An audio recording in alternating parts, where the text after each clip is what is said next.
Good evening. As Pro-Vice-Chancellor here at Staffordshire University, I'm really delighted to be introducing this evening's inaugural professorial lecture, which will be delivered by Professor Peter Kevern from our School of Health and Social Care. Thank you very much for joining us this evening. Inaugural lectures are important for at least two reasons. First of all, an inaugural lecture marks an important milestone in an academic's career, and Peter's been recognised as a professor and we celebrate with him tonight that achievement. But secondly, the lecture itself is an important way in which we can share the expertise of our academic community here, both across our own university community and wider. So I'm really looking forward to hearing what Peter will be able to tell us, and I'm sure he'll be giving us some of the insights to his career and research journey through that lecture. We would normally be gathered in a lecture theatre to hear this. Clearly in a COVID secure environment, we are taking a slightly different approach. So I'm really grateful to Peter for adapting the delivery of his lecture to do it online, and I'm grateful that you've joined us in different ways online. I'm not going to run through all of the career that Peter has followed, but just a few observations, because I think his journey as a researcher characterises a lot of the research that is undertaken here at our university. Firstly, Peter's research is very strongly applied in having relevance to society and our communities. And secondly, it is very much participatory research, engaging with people and with communities, researching with them rather than on them.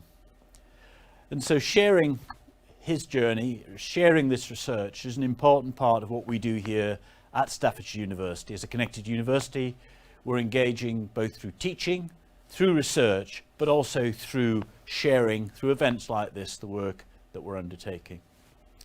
Now, Peter undertook initially a bachelor's degree in biological studies, but from that, his experience and his career has been shaped very much by personal and professional experience. As he may refer to in his lecture, that includes 6 months spent in Sri Lanka, 6 years spent in remote parts of Papua New Guinea, as well as perhaps more traditional routes to being a professor, such as undertaking a doctorate into investigating unity and diversity. So I've said enough. I'm going to now hand over to Peter, who's going to speak for approximately 45 minutes. I'm sure you will want to ask questions, so as a questions occur to you, you can add those into the chat box at the side, and what we will then do is to be able to select some of those questions for Peter to address at the end. And I'm sure if there are more questions than we can cover at the end of today, then we'll make sure that Peter's able to respond in other ways to you. So without further ado, I hand you over to Professor Peter Kevern. Thank you, Ian. And welcome everybody. Thank you for taking the time and the trouble to tune in tonight. Inaugural lectures, I think, are always going to be scary. And I think that this one is made a little bit more scary by the fact that we're still sort of getting used to the idea of doing lectures online. So you're probably all tired of hearing people say we live in difficult and trying times or strange times, so I'm not going to say that, but I'm going to try and work with the new medium rather than against it, and I hope I won't make too much of a mess of it. Now, as Ian said, my route to academia was rather meandering. You know, I work with some colleagues who basically went from school to university and then straight through to a PhD and were in their first academic post by the time they were in their mid-20s. That wasn't my way, and I didn't set out in life with the intention of becoming an academic. So, as Ian said, I spent some time in Papua New Guinea, and there's a picture of me there, and I didn't take my doctoral degree until I was 39, just coming up to 40. I didn't publish substantially for about another 10 years after that. So I am very much a latecomer to this. And there are some bad sides to that and there are some good sides. But I think, like a lot of people who sort of stumble into academia late in life, what happened to me was the convergence of a sort of a lifelong passion and interest with some personal and practical concerns as well. And the lifelong passion and interest is in religions. And I have a particular fondness, I think, for Christianity, because that's the context in which I grew up. But I am fascinated by the weirdness, the strangeness of all religions, including my own.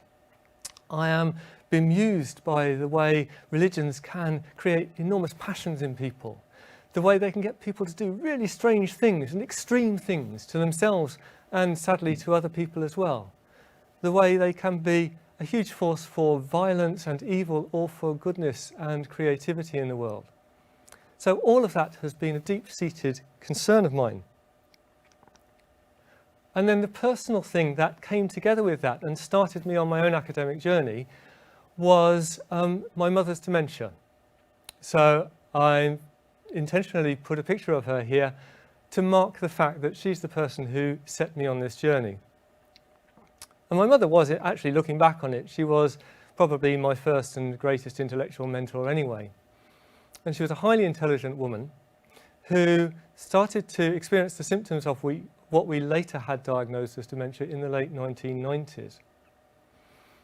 She spent the whole of the rest of her life at home, being looked after heroically and at great personal cost, I think, by my father. And on the whole, her descent into dementia was done with great dignity and patience on both his part and hers. But it was a difficult journey, I think, for them and for all of us. And at the time, it's easy to forget how relatively inexperienced we were culturally with dementia at the time. It wasn't much talked about. And there was still a lot of stigma around dementia, and there were very few sources of statutory social support for people with dementia.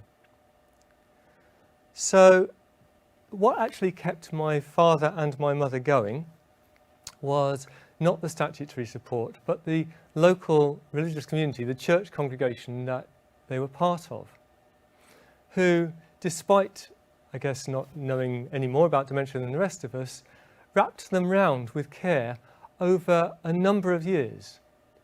On the whole, sensitively, with great practical wisdom and great spiritual wisdom as well.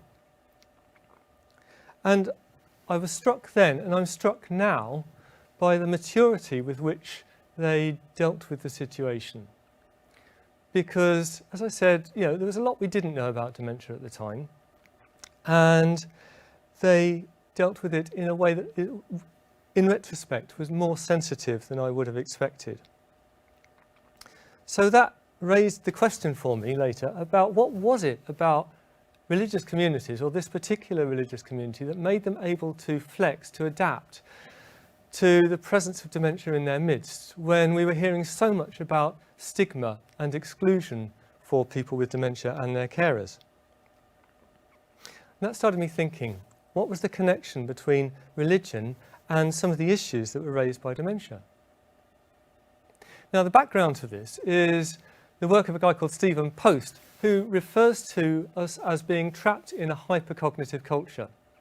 He says we've got ourselves into a situation in which we can only value things like rationality and decisiveness and the ability to create a coherent narrative of ourselves, to adapt to new situations without confusion or distress. All the sorts of things that get lost when somebody starts to have dementia. So the question was, why wasn't the religious community therefore being bemused by that in the way that the wider culture was? Now, those questions sound a little bit arcane, but I think they're actually very relevant and very timely at the moment. In general, they're timely because we're getting used to the idea now that we've got a demographic time bomb, that we live in an ageing society. And we've kind of known for years, haven't we? We've known probably for a decade or more that the social care that older people get just isn't up to it. We've had a succession of governments claiming that they're going to reform social care, that they're going to look after vulnerable older people better in their homes and in residential care as well. And failing to do anything significant about it. It's a nettle that has not been grasped. So much so that the House of Lords, before COVID, of course, last year, reviewed what had happened over the last 10 years and said that what had been an urgent problem has now become a national scandal. And in case we didn't need any more reminders of that fact, we have the spectre of what happened to older people in residential care as the pandemic struck, when older people were evicted from hospital without any testing of their virus status, to be put into residential care homes, many of whom had been pressured by local authorities to take these patients by the threat that they were going to lose their funding if they didn't take them, to be cared for by undertrained, overstretched, minimally paid staff with very little PPE and a shortage of the systems that would make it possible for them to do this. And we've seen the price of that in the death rate among older people. So if we ever needed to look at social care in this country and what could be done to shore it up and to make it more humane, now is the time. Hence my critical question today, which is how can religious communities support the care and well-being of vulnerable people? Now, I've got a whole bunch of papers on this. They go back a long way, and that's not bragging, it's just that trying to sort of thread a path through them is a little bit tricky. So what I'm going to do is I'm going to pick out just 4 to talk about today that I hope illustrate the points that I'm trying to make. And I'm going to structure them by drawing on a few theoreticians who talk about what religion is. And the first guy I want to talk about is Clifford Geertz, who's a social anthropologist writing in the 1960s. And this is a relatively late picture of him. Looks like he's had a bit too much to drink, but he was a great man.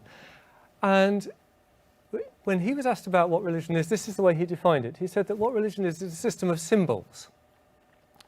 And the thing about those symbols is that they've often been developed and sort of evolved over time, and what we've got left are the powerful ones that create pervasive and long-lasting moods that drive us to do things or enable us to do things that we might not have otherwise done. And anybody who's had much to do with religions will recognise this description. If you've spent any time as an adherent of a religion, you'll recognise that all of them have core symbols that create an emotional reaction. They seem to have an effect on us which is subliminal, which is deeper than anything that we are physically aware of. And that's part of their power. We don't necessarily know how religions impel us to do things, but impel us they do. So I got very interested in how religious traditions, and in particular the Christian religious tradition, might be influencing the way its adherents were thinking about dementia. And as I said, lots of papers on this, a whole bunch of them. Some of them I'm quite proud of, they're quite patchy, but there are some that I'm quite proud of. I'm going to look at just one of them, which is the one at the bottom of your screen there, where what I wanted to do was look at how Christians might think about being foolish, because it seemed to me that being foolish and being somebody with dementia might appear to be quite the same thing. And I don't want to get into whether they are the same thing, but they might appear to outsiders to be much the same thing. So maybe if we could look at how Christians understood foolishness, that would help us to understand how they might understand dementia. And I turned for this to the tradition of the Holy Fool. Now, traditions of the Holy Fool crop up in all sorts of religions. So in Hinduism, you get the wandering swamis, some of whom have this sort of behaviour. In Buddhism, foolishness can be prized in some traditions. And in Christianity, the idea of the Holy Fool goes back to the Apostle Paul, who talked about being a fool for Christ. So foolishness is not necessarily a bad thing if you're religious. It could possibly be quite a good thing. And a particular example of this that I decided to pick out and explore was the rather splendidly named Symeon the Holy Fool. Now, Symeon the Holy Fool was a wandering hermit who emerged in Syria and went on to be highly prized within the Syrian Orthodox tradition. He became one of their most revered saints for probably 400 years, from about 600 to 1000 AD. Symeon is this wonderful character. He emerges out of the desert, having spent 20 years there fasting and praying in solitude, in the prosperous and very respectable Syrian town of Emesa. He arrives dragging behind him a dead dog on a piece of rope that he's picked up from a dung heap on the way in. So initially he's laughed at and scorned. And he doesn't make life very easy for himself. On Sunday, during the Sunday Mass, he climbs up into the pulpit and he starts throwing hazelnuts at the respectable, wealthy women sitting on the front row. He defecates in the street. He wanders into the women's bathhouses, to the scandal of all. And so in a lot of ways, he's treated as this figure of ridicule and a potential recipient of violence. But his biographer, a guy called Lucentius, says, no, you've got Symeon quite wrong. Because it's not Symeon that's the fool, it's the respectable, wealthy people of Emesa. Symeon is seeing the city clearly and calmly. He is seeing that all of these respectable things that people filled their day with, all of the pointless activities that they indulged in to trade influence and respectability, were all stupid. They were all the playground games of children. And so it wasn't Symeon who was the fool. It was the respectable people who were the fool. Symeon was the wise one. So I said, maybe we can use this. Maybe Christians do use this when they think about things like dementia. Because sometimes the behaviour of people with dementia can appear to be scandalous. But what's the scandal here? Is the scandal that people are behaving in unexpected ways, or is the scandal that we are so wedded to rationality and critical thinking that we can't see the simplicity that goes with that? Now, as I said, a lot of water has passed under the bridge in dementia studies since I started thinking about this, and I would be a little bit cautious about some of the conclusions I came to now. But I still think that the primary finding of this was an important one, which is that deep in the structure of a lot of religions are symbols and ideas which help us to question and confront some of the values that we've inherited from our society, that allow us to see things in an odd and slant way, and that makes us potentially more adaptable as individuals and in our communities. The second piece of research around symbolism that I want to talk about here is very different, and it's a more recent piece. And this was a collaboration I had with a great friend and colleague from Norway, a chap called Hans Stiffos Hansen. And we'd discovered an online forum called Talking Point on the Alzheimer's Society website. And within that, a particular thread which was just raising a question. Now, the online forum is primarily for carers of people with dementia or people who have cared for people with dementia. So it's got quite a sort of therapeutic feel to it. And people would raise questions and talk about the struggles they were having. And somebody had raised this question, wondering if anybody had a spiritual perspective on going through dementia. And maybe raising the question of, is there anything positive spiritually, any spiritual lessons that can be learnt from this? And we were intrigued by this because it was a short and very intense exchange. 23 people replied. No, 22 people replied on the original questionnaire. And 63 responses, all in the space of about a week. Some of them were quite large. Some of those responses went on for more than 1,000 words. And people really exposed themselves. And most of them said two things. They said, I looked after my relative or partner or friend for so many years, so they established their credentials, and then they went on to say, I'm not religious, but. So almost everybody on that site was saying, I don't claim to have any religious allegiance, but I'm just going to give you what my experience was and the sense of meaning that I developed out of it. So we had a look at these, and we were very interested in them, as you might expect. But what intrigued us by the time we'd done the analysis was that although everybody said, I'm not religious, and some of them said, I've never been anywhere near religion, the answers that they gave were classical theodical answers. In other words, they were classical answers to what's called the problem of evil. How can a good God allow evil in the world? So some people said, well, it was horrible at the time, but I look back at it now and I realise how much I grew. Or they said, I found in the midst of all this that there were sources of strength I never dreamt were there. Or one person said, this was horrible for me, but you know, in a funny sort of way, for my loved one who had dementia, this was a liberation and a blessing. That was quite a controversial angle that somebody took. And another person was very strong in saying, this is what I was put on this earth to do, to look after my wife until her death. That was the whole purpose of my life. Now, the point about these themes was that they're all, oddly, very religious themes. And what they showed us was that in Great Britain and Ireland, which is where most of the respondents were coming from, even though none of these respondents were religious, the religious themes that were somehow circulating in the culture had continued to influence them. So even non-religious people were responding in a religious sort of way.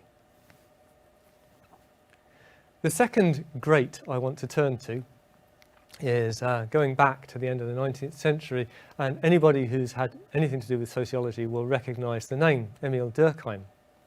And he was really interested not so much in what happened to individual psychology and emotions as a result of religions, but how religions structured communities, how they got a bunch of people all serving a common purpose, whether that was a common purpose of, say, defending the village, or whether it was something like social care for vulnerable older adults.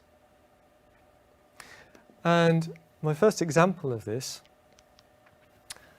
is a project I've been involved with now for, I guess, getting on for 8 years, called Dementia Friendly Church in the Diocese of Lichfield, the Church of England Diocese of Lichfield. Now, for some of you that will mean nothing at all, but the Church of England is divided into administrative units called dioceses, which are territorial, so they have clear boundaries around them. And Stoke-on-Trent is in this diocese, the Diocese of Lichfield. Each diocese is then divided into parishes, which typically have a parish church in them, and typically have a priest or minister who serves that church, at least one, and it might be several. Not all have right now. And the Diocese of Lichfield is absolutely enormous, 2 million people, with a very much smaller group of worshipping Christians, about 2%. And it's broken up into nearly 600 of these areas, which cover a whole range. So you've got inner city churches in places like Stoke-on-Trent and Wolverhampton, and then you've got really rural places out on the Welsh border. And in each of them, the church has a different role. So potentially, it serves a different group of people. Often city centre churches, for example, will have a sectoral role. So they might be really good at having a cafe for people with dementia, or they might have a particular link to a minority ethnic group, or a social group like recovering drug addicts or people with mental illnesses that they have a particularly good into. Rural communities, the church tends to be much more eclectic, but what it's really got there is often it's the only public building for miles around. Everything else is private houses. And the church community might be the only community of people that is meeting outside a private house. So it has a different role. And a group of us thought it should be possible to engage the church and mobilise the church to contribute to the care and experience of people with dementia in their own places, in their own homes, in their own rural areas. So a group of us got together to develop this idea of Dementia Friendly Church. And I put a picture of David Primrose down the bottom, the Reverend David Primrose, because this is really his project at heart. He's this visionary and ace sort of mover and shaker who managed to get the practicalities all moving. But what we did was we got together in about 2012 and we started to think about how can we do this. And he gathered 30 parishes together and developed a series of training events that would introduce people to the idea of dementia and what dementia meant for their communities and how to respond to it. And we've been developing this, or not so much me, but other people have been developing this ever since. So we had a sort of action research methodology. We kept refining, improving on this, and now it's a mature program. There are about 100 parishes in the diocese which have used it. Other dioceses across the country have adopted this or a very similar program. It's attracted attention in Australia and the USA and Canada. So it's kind of got out there. And the mature process has 3 stages. An embarking stage, which takes maybe a year, which is the original sort of getting to understand dementia, getting to understand what you can do about dementia and how to respond to it. Then there's an embedding stage, which is more to do with what can we as a church congregation do that is positive for people with dementia in this community, and then an enabling stage, which is just starting to be developed now, which is about how do you change the culture around dementia in this surrounding area. And embarking basically consists of an introductory session at church, a closing session at church, and then 4 training sessions for volunteers from the church community throughout the year. Now, as with all dementia-friendly initiatives, there's a real shortage of any sort of empirical evidence about whether this works or not. Dementia-friendly communities are all over the country now, but nobody knows if they make any real difference. So we wanted to find out if we could get some evidence either for or against a difference of this sort. So what we did was I'll go back to this for a little bit and not spoil the reveal, but what we did was we developed a questionnaire, or we adapted it from an American one called the Dementia Awareness Scale. And that just asked people some simple questions like, how much do you agree with this statement about somebody with dementia? Or, this is a statement about your emotions towards somebody with dementia. How do you feel towards that? How does it work for you? And it's divided into 2 sub-scales. So one was about knowledge. Would you know how to respond if somebody behaved in this way? Practical knowledge about people with dementia. And the other was called the comfort scale, which was about how easy do you feel being in the presence of somebody with dementia. So we put this out at the beginning of the programme, and then we went back at the end and we gathered the data again, asking the same questionnaire, and then we compared the 2. And what we found was that within the congregations as a whole, there wasn't really very much change in their knowledge of dementia.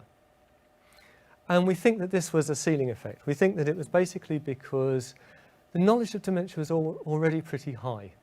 This scale had been developed some 14 years ago, I think, and in America. And in that time, dementia had moved much further up the scale of public awareness. And people had talked much more about their own experiences. So dementia knowledge hadn't really changed very much. But what we did find was a significant and quite large change in the way people express their comfort with people with dementia. So I put there a few of the questions that they answered much more positively than first time round.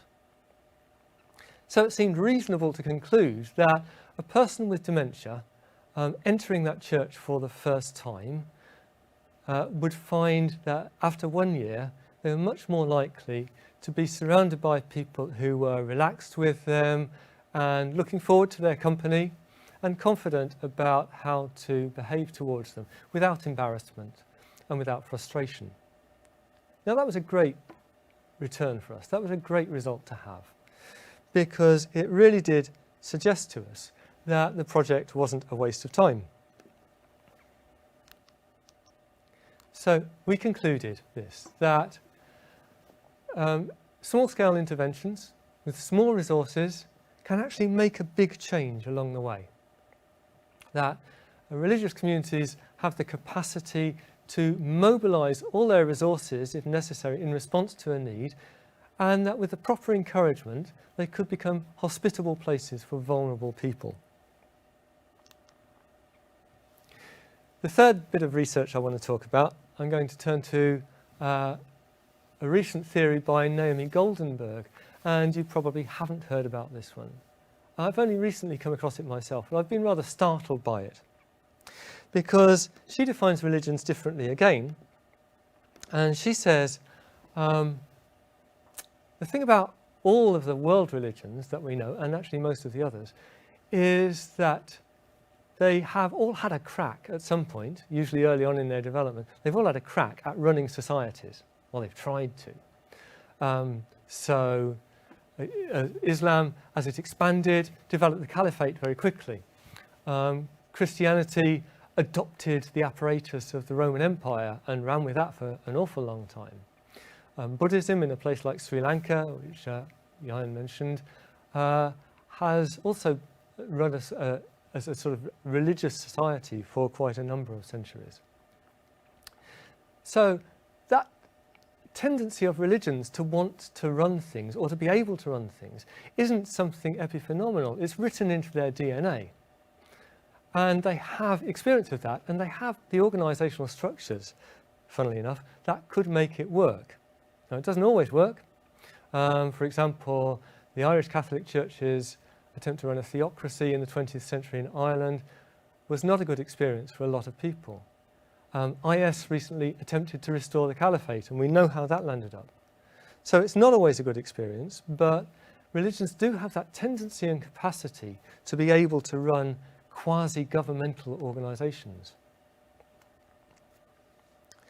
Now, the reason I find that a useful way to think is because of some research I've been doing just this year with some Brazilian colleagues in the Pontifical University of Sao Paulo. And what we've been looking at is a Brazilian phenomenon, which is a voluntary movement called Pastoral da Pessoa Idosa, which operates right across the country and cares for the needs of isolated older people.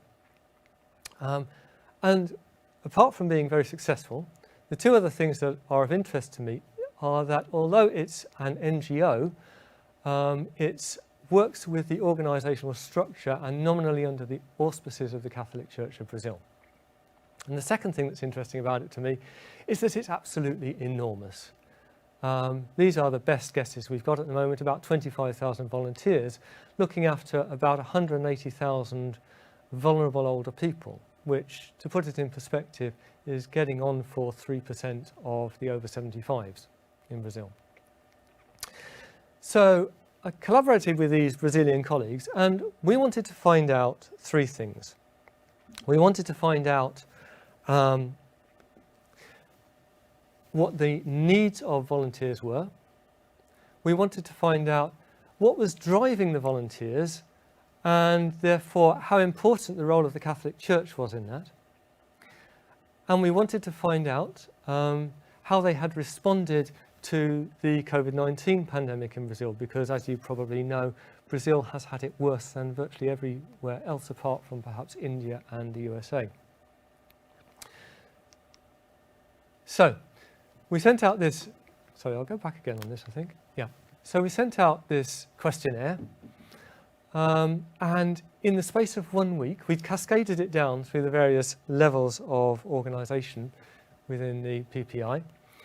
And within the space of 1 week, this telephone questionnaire had been answered, and the answers have been documented and logged on a spreadsheet by a total of 3,888 volunteers, which was colossal.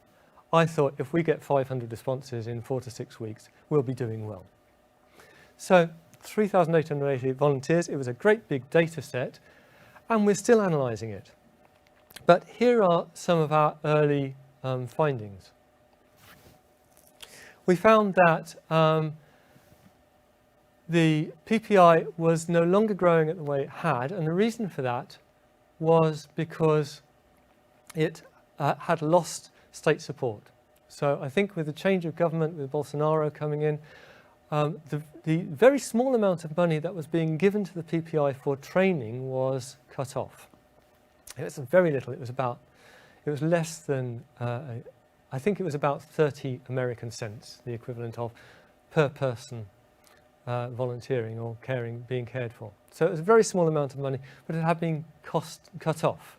And that meant that the numbers had leveled off and were growing much more slowly. However, we found that looking at the sheer size of the operation and the range of activities that were being engaged in, this was a fantastically cost-effective way of delivering social care to often quite remote communities. And the background to this, of course, is that Brazil, as a middle-income nation, has a fairly rudimentary social care structure. Its social care is fragile and patchy. So there are a lot of people who needed this sort of contribution. One of the things that surprised us when we asked people about motivations was that only about half of them said that religion was a major motivation. About the same number as said broadly humanistic things like, I do this because it enriches my life, or because I enjoy the company of older people. So there are a lot of people there for whom the intention was already there, but what the Catholic Church was giving was not some kind of religious backing, but an organisational one. It provided the infrastructure that enabled people to do what they wanted to do anyway. And the last thing was, we were stunned by the speed with which PPI adjusted to and adapted to COVID-19. So much earlier than, well ahead of the game, they suggested people stop visiting. They moved across to phone calls and WhatsApp as their major routes through to people. But the volunteers continued to support people, both practically and emotionally and spiritually. Very quickly, we found that local groups had organised to, for example, get together to make PPE out of local materials, or to do an inventory of the needs of the most vulnerable older people, to check out on people who were newly isolated or who were self-isolating, to check that they knew quickly if somebody developed symptoms and how to care for them, or at least refer them to care. So we found some really good things. We found a really high return on social input there. So where are we with that? Well, the initial paper that we've put out, we've made two major sort of conclusions from it. The first is that we've got very good evidence that where national infrastructures for social care are not great and they're compromised in various ways, then religious organisations, just because of their organisational skill, if you like by their status as vestigial states, might be a really good alternative route to get services delivered. And obviously, not just in South America, sub-Saharan Africa springs to mind, some of the stans perhaps in East Asia spring to mind. And we concluded that they had this capacity to respond very quickly, to get information out quickly, to change their behaviour quickly, and that might be particularly important during times of what we call population level shock. So COVID-19 obviously, but we expect now increasingly frequently to see the effects of climate change, ecological catastrophe. We could be heading for a period of international instability as China and the USA vie for global dominance. There are likely to be resource issues with clearly things like precious metals, but also things like water supplies. So we expect more population level shocks, and religious communities might be an important way to respond to those. So very briefly, to sum up, what might religious communities contribute? Well, resources to counter cultural prejudice, which in the light of the last presidential debate seems likely to grow. They seem to have the ability to resource coping beyond explicitly religious involvement. They have human and physical resources, which with proper support can be rolled out to the most vulnerable in society. They are a potential route for delivery of services, and they offer the potential for increasing community resilience at times of population level shock. Which brings us back to what I started with, which is social care in the UK. And of course, we would say, but the UK isn't Brazil. I would put it to you that the social infrastructure in the UK is starting to look as if it shares some of the fragility of the Brazilian infrastructure. Now, we have known for at least a generation of what has been called the demographic time bomb, that social care was never really properly sorted out when the National Health Service was developed. It's a mishmash of different arrangements, different ways of funding, private and local authority and NHS and some governmental funding. We know that the number of old people in need of care is increasing all the time, while the number of younger people able to care for them is reducing, and there's a problem of how to afford that. Then I referred earlier to the national scandal of government inaction.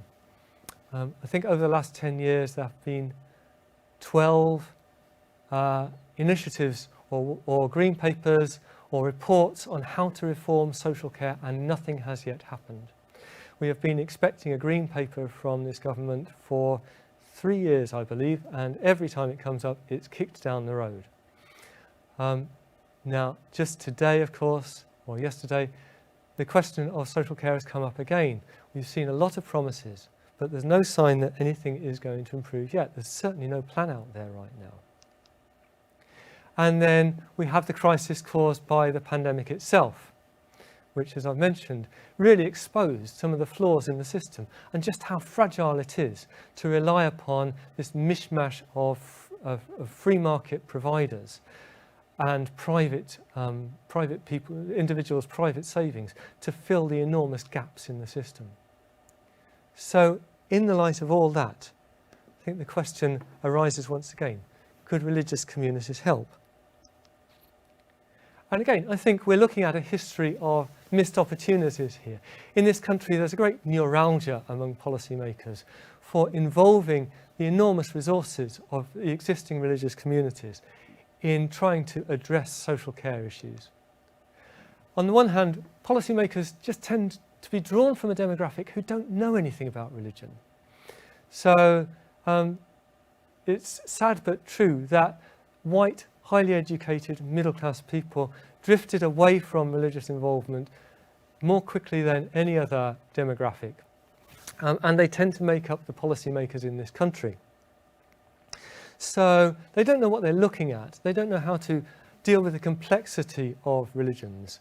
They suspect that there's a whole lot of stuff they don't know about when they talk to people who are engaged in policy making within religious communities, and that makes them scared. So one of the things that happens is that any talk about religions and religious communities tends to get shunted to one side. It tends to be put into the diversity box. So yes, we appreciate religions because that's what different communities have. Or we need to take seriously religions because, as we found in the PREVENT strategy, if you ignore religions for long enough, you might find all sorts of unpleasant social consequences. But religions are still treated as the sort of thing that foreigners or people of different colours have. They're in the BAME or immigrant box rather than in mainstream policy. And that means that the most important and influential players in religious policy making in this country are already sidelined. And then there's a real wariness, and it's an understandable one, about getting secular politics involved with religious vestigial states. That religious communities might try to take over, or it might turn out that they have an agenda that they haven't told you about. So there are concerns there. Fortunately, I think religious policymakers are getting better at talking about what they're doing and why it matters. But also, I think secular policymakers are getting to understand better how they can quality assure and inspect religious communities. So, here are a few interim conclusions that I'd like to leave you with. First thing is, religion's not going away in this country. It's a fallacy to imagine that religion is just dying off. Globally, religions are still growing at about 16% a year, I think.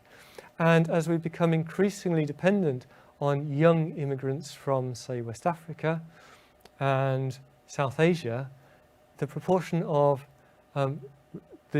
adherence to the religions represented there is only going to increase. They're influenced through a whole range of routes, which I have gone over in great depth, so I'm not going to do again here, but that to get them to engage or to use those resources in relation to social care will require a better critical engagement and the support of statutory services and policymakers at all levels. Now, just last week, Boris Johnson received a report from an MP I'd not heard of before, Danny Kruger, an MP from Devizes, which he'd asked for to answer the question about how do we perpetuate or improve that sort of coronavirus community spirit that we saw in the first few weeks of the lockdown, when everybody was clapping and making sure they looked after their neighbours, making sure that everybody had the right resources. And the answer he came back with was we need to strengthen voluntary community groups, and we need to recognise what they do already and think about how to support them. And within that, he said, we need to pay particular informed attention to religious communities because we've been underestimating what they've been doing. And that's been to our detriment as a nation and as a government. So, another initiative, will anything change? Perhaps not. But here's a hope that the penny is starting to drop somewhere in there. So that's the end. Thank you for listening. Thank you, Peter. We have had a couple of questions come through. The first one, I don't know if you're able to reflect on this, is why is it that so many religious communities have subjected people with learning disabilities to terrible abuse?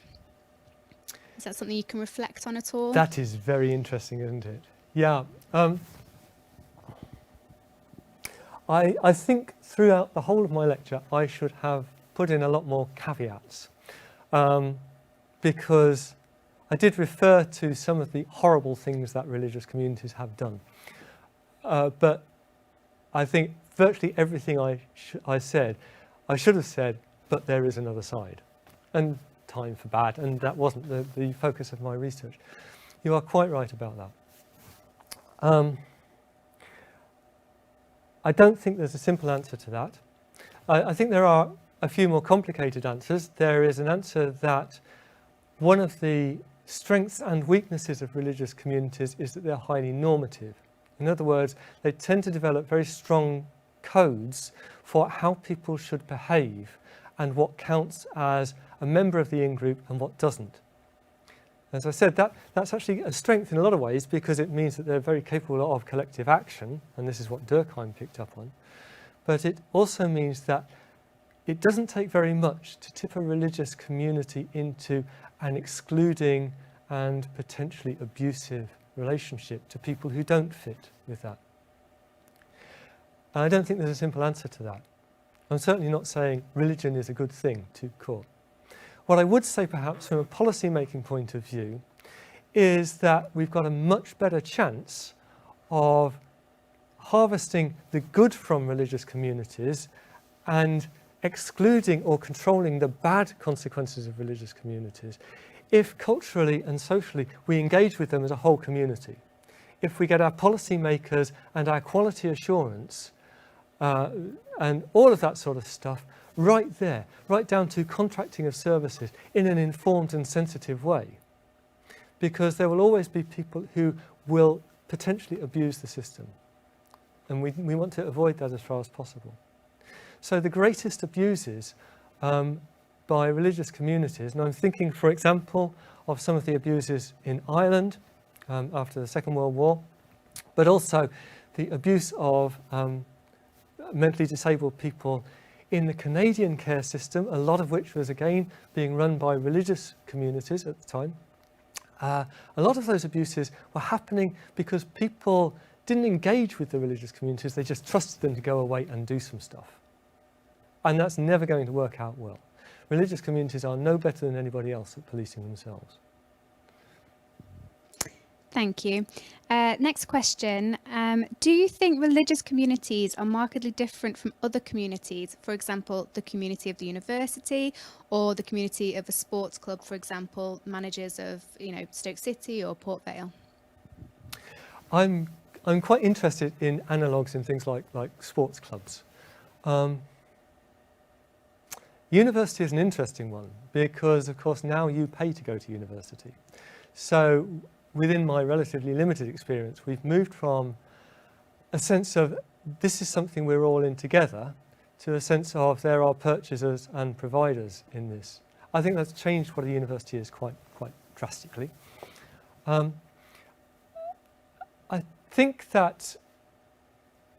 think religions are different actually, although I think that what qualifies as a religion for those purposes is up for debate. But I think religions are different because of that curious sort of synchrony between the symbolic level and the organisational level and the communitarian level. That religions have been around for an awful long time, the major religions have been around for an awful long time, because I think they have refined their capacity to establish and maintain a community over centuries and sometimes millennia. On the whole, human collectivities aren't very good at that. They'll work for a while, but then people will drift away. They'll get interested in something else. And the curious thing about religions is their longevity. Another comment has just said, are you able to say a little bit more about what spiritual communities in this hypercognitive society can learn from people with dementia, which might increase the motivation to engage? Thank you. Yes, I really could. There are a number of things, I think, here. There are a number of people with dementia themselves, and the one I have in mind is a woman called Christine Bryden, who is a most remarkable woman, was a senior civil servant in Australia before she started to develop dementia herself, which she has now had for more than a decade, and she continues to write books, which is extraordinary. And she writes quite a lot about faith and dementia. And she says that in some ways dementia for her has been a spiritual gift, because she says, where do you meet God? I meet God in the here and now. That's the only place you can meet God. And what dementia does is it strips away all the other stuff.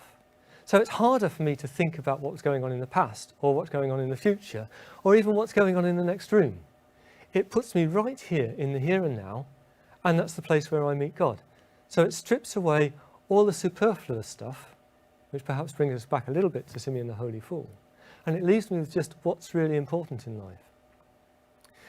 There's a guy called John Swinton, who I've worked with over a number of years, and is a brilliant religious thinker, and he wrote a book on dementia in which he develops this theme a little bit, and he says that what people with dementia bring to the community is that same sort of capacity. They force us to live in the presence of the person as they are now. There's no point in drawing on their past or their future. They force us to pay attention to this person in this moment. And that, I believe, is perhaps the most important thing that a person with dementia can bring to the community. But I think I'd also want to go back to Symeon the Holy Fool and say, I think that anybody within a religious community who, for whatever reason, isn't behaving according to the norms of that community, forces the community back on itself to say, is it us or is it them? Yeah. Is this actually that they're not behaving in a way that's acceptable to God, for the sake of argument, or is it just that they're not behaving in a way that's acceptable to us, who needs to change here? Do they need to change or do we need to change? And a properly reflective community should be asking that question of everybody who's not behaving in the way that their mental tick list says that they should behave. A question here that says, as religious leaders and organisations, how can we improve on how we communicate what we do?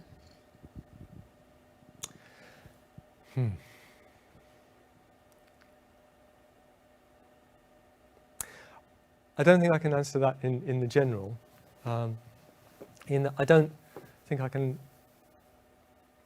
really suggest how religious communities communicate themselves generally. But I think that religious communities need to sit down with policymakers, and some are doing this now and they're doing it well. They need to sit down with policymakers and say, can we have an honest conversation about what you would like us to do and what we think we can do and where the problems lie. Because policymakers might think they know what they want, but they don't know enough about religious communities to know where the tripwires are, where the problems are. I mean, we know that there are potential problems. There are problems, for example, around anything to do with reproduction or relationships, or anything to do with, potentially anything to do with treating people outside the community as equals to people within the community. All these things we know in neurology, but the other things we don't necessarily know. We don't necessarily know, for example, with this particular, I'll use an example of Muslims because it's one that I know. With this particular mosque, whether it's really serving all Muslims or whether it's serving Muslims from a particular area of Pakistan, maybe just 2 or 3 villages or 4 or 5 extended families. You know, how willing is it to extend its service more widely than that? So there are all sorts of questions that policymakers don't know. And then there are all sorts of things that religious communities don't know about what policymakers are after. About the need for quality control, the need for inspection processes, the need for documentation to be up to speed and DBS checks, that sort of stuff that they don't necessarily know. Now, as I said, religious communities are getting better at this, and so are policymakers. There is a rapprochement going on, and I think the two sides are understanding each other much better now than they were 10 or 20 years ago. But I think we just need to have more of those conversations. Are the outcomes for people with dementia in care homes run by religious communities better than those for people with dementia in homes which are secular? No, to be honest, there's no evidence that they are. I think in both cases there are so many other variables there. So an obvious variable is the resources that are made available. So are you talking about top flight private homes, the sort that will charge you $1,000 a week? Are you talking about the ones that the local authority will pay for? Are you talking about homes run by local authorities? Are you talking about sort of the top flight religious communities? Are you talking about what started off as an old people's home run by a couple of nuns and it's sort of limped on under its own steam using volunteers? There are so many potential variables there. I did a piece of work, I was involved in a piece of work for a Catholic organisation called CSAN, Caritas Social Action Network.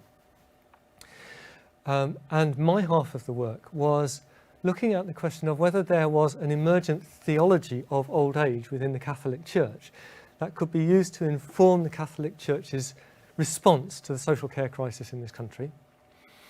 But my colleague, Catherine, did the much more empirical bit of research, which was looking at Catholic care homes in particular and the services they gave. And she found that the services they gave, some Catholic communities thought that the services they gave were somehow special. Well, actually, in terms of the nuts and bolts of services, they were no better and no worse than the average for the sector. So they weren't particularly good at that. But she did say that in one home she looked at in particular, which was still run by a shrinking group of ageing nuns. She said what they were great at was taking people through the dying process. And she said they were just so experienced at that, and they had such wealth, and they were so calm about it. And that really stood out. And she said that sad thing is, of course, that the number of nuns is declining. So eventually that will be turned into probably a charity, which will run as a CIC in effect. It'll have to generate its own income. And it will probably be a great one, but it won't have the nuns doing that bit of work. So there are odds and ends which are different. But no, I wouldn't go as far as saying there's anything automatically better about a religious care home. Thank you, Peter. That concludes all the questions for this evening. Thank you so much, Peter, for our first online inaugural lecture. Thank you, everybody, for sticking it out to the end, if you have. If you are interested in more future events that we are running online, please do visit staffs.ac.uk/events. Thank you.